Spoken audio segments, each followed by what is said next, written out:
E aí, pessoal, tudo bem? Gente, é o seguinte, nesse vídeo eu quero dar uma dica muito importante para vocês para ajudá-los a visualizar uma associação de resistores em paralelo, tá bom? Eu sei que tem muita gente que acha muito fácil isso. Ah, professor, a associação de resistores em paralelo é muito fácil, né, de a gente perceber. Mas, pessoal, não é bem assim não, viu?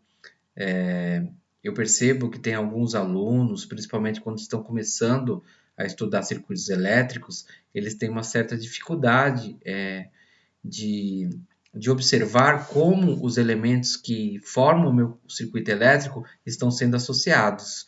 E se a gente não sabe muito bem como as coisas estão sendo ligadas lá dentro de um circuito, a gente não consegue nem analisar o circuito e muito menos fazer qualquer tipo de cálculo, tá bom? Então, assim, embora isso possa parecer um pouquinho simples, fiquem aí comigo até o fim, que eu acho que vocês vão aprender uma dica bem interessante. Tá ok? Olha só, vamos começar então identificando um nó do meu circuito, tá certo? Eu tenho um circuito elétrico aqui formado por 4 resistores de 16 ohms e o que eu quero fazer é identificar de que forma esses resistores estão sendo associados. E para isso eu vou procurar um nó do meu circuito. Mas o que é um nó, professor? Um nó é um ponto de encontro entre 3 ou mais fios, tá bom? Podemos dizer, de forma geral, que é um ponto de encontro entre 3 ou mais condutores elétricos. Tudo bem? Então, aqui em vermelho eu já marquei um nó do meu circuito elétrico, tá certo? Depois que eu identifiquei o nó, eu vou chamar esse nó de A. Eu vou dar um nome a esse nó, tá? Chamei ele de A. O que eu vou fazer com o meu ponto A? Eu vou caminhar pelos fios do meu circuito, tá bom? Eu vou andar com esse ponto A por todos os caminhos possíveis do meu circuito. Eu vou andar até encontrar algum dispositivo elétrico. Quando eu encontrar algum dispositivo elétrico, eu paro e marco o próprio ponto A ao lado desse cara aqui, por exemplo, tá bom? Então, olha só, se aqui é A, eu vou andar até encontrar um resistor de 16 ohms e ao lado desse resistor eu marco o mesmo ponto A que eu tenho aqui.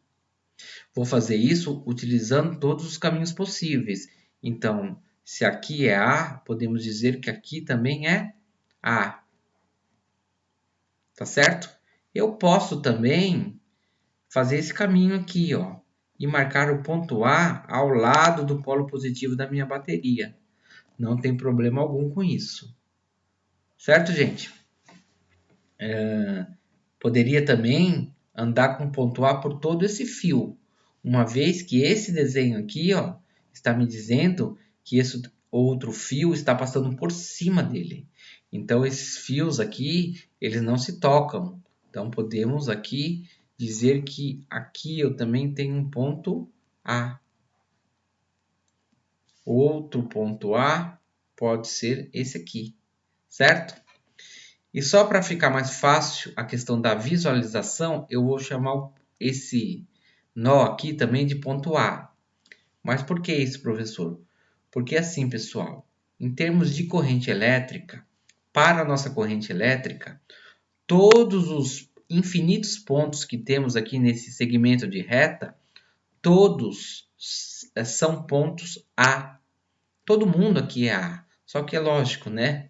Eu não vou marcar vários pontos A aqui. Mas, na verdade, para a corrente elétrica, é como se fosse infinitos pontos A. Tá certo? Por quê? Porque eu não tenho nenhum dispositivo elétrico no meio do caminho. Eu não tenho ninguém consumindo energia, né, por todo esse fio. Então, eu vou marcar aqui esse ponto A exatamente aqui no nó, porque é um ponto estratégico, tá? Pois se eu chamar esse nó de, sei lá, de C, aí eu vou me confundir, vai ter muitos pontos e a chance de eu errar o exercício vai ser grande, tá bom? Beleza. Eu acho que com o ponto A eu já terminei com ele, né? Eu já usei todas as possibilidades.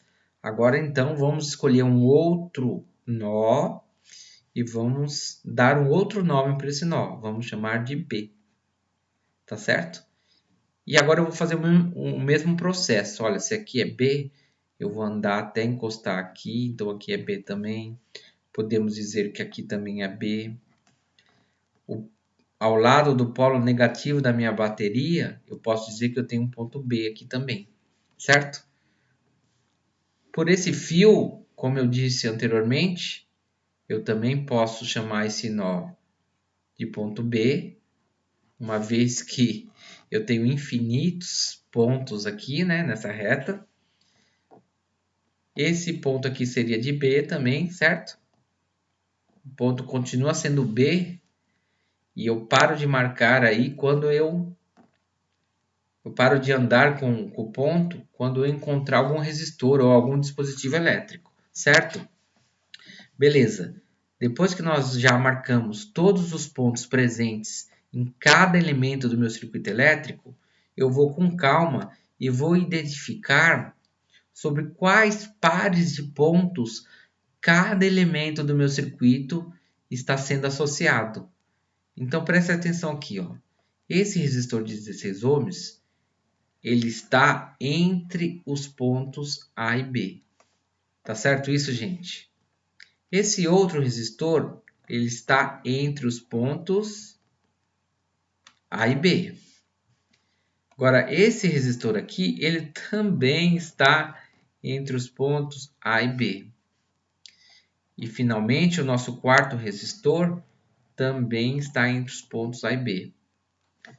Eu poderia até dizer, por que não, que a nossa linda bateria também está entre os pontos A e B. Tá certo até aí, gente? Então, assim, ó, percebam que todos os elementos do meu circuito elétrico estão entre os mesmos pares de pontos, pontos A e B. Todos os dispositivos elétricos, todo mundo está entre A e B. Isso significa que os nossos resistores aqui estão associados em paralelo. Ah, então quer dizer que quando eu tenho uma associação de resistores em paralelo, esses resistores estão entre os mesmos pares de pontos. É isso mesmo, pessoal. Quando eu tenho diversos resistores entre os mesmos pares de pontos, isso quer dizer que eles estão ligados em paralelo. Isso quer dizer que eles compartilham os mesmos volts. E nesse exemplo que eu dei para vocês, eles compartilham os mesmos volts da minha bateria, porque a minha bateria também está entre os pontos A e B, tá certo? Então, essa é uma maneira bem bacana da gente conseguir identificar como esses resistores estão sendo ligados. E nós descobrimos que eles estão sendo ligados em paralelo, porque eles estão entre os mesmos pares de pontos, tá certo? Gente, é assim, em circuitos mais complexos, além de a gente fazer isso, temos que redesenhar esse circuito, tá? Para que a gente saiba também o que está acontecendo com a corrente elétrica. Mas calma, vamos fazer essas coisas aos poucos, tá bom? Por hora é isso que eu queria mostrar para vocês. Eu acho que deu para dar uma visão bem legal para a gente conseguir identificar de que maneira os nossos resistores estão sendo ligados. Essa é uma dica bem importante. Eu poderia prosseguir aqui e também pedir para a gente calcular algo, tá? Poderia, por exemplo, a gente pedir para vocês calcularem a resistência equivalente desse circuito. Então, assim, como eu tenho aqui um circuito elétrico composto por 4 resistores associados em paralelo e 4 resistores iguais, se eu quiser calcular a resistência equivalente, o que eu preciso fazer? É pegar o valor deles, porque todos são iguais, e dividir pela quantidade de resistores que eu tenho aqui no meu circuito. Como são 4 resistores, para que eu possa calcular essa resistência equivalente em paralelo, eu faço 16 dividido por 4, vai dar 4 ohms. Opa, a resistência equivalente de todo esse circuito vale 4 ohms. Esse 4 ohms seria como se fosse o representante de todos esses outros resistores, tá certo? É isso então, pessoal. Espero que essa aula tenha ajudado vocês. Abraços e até mais.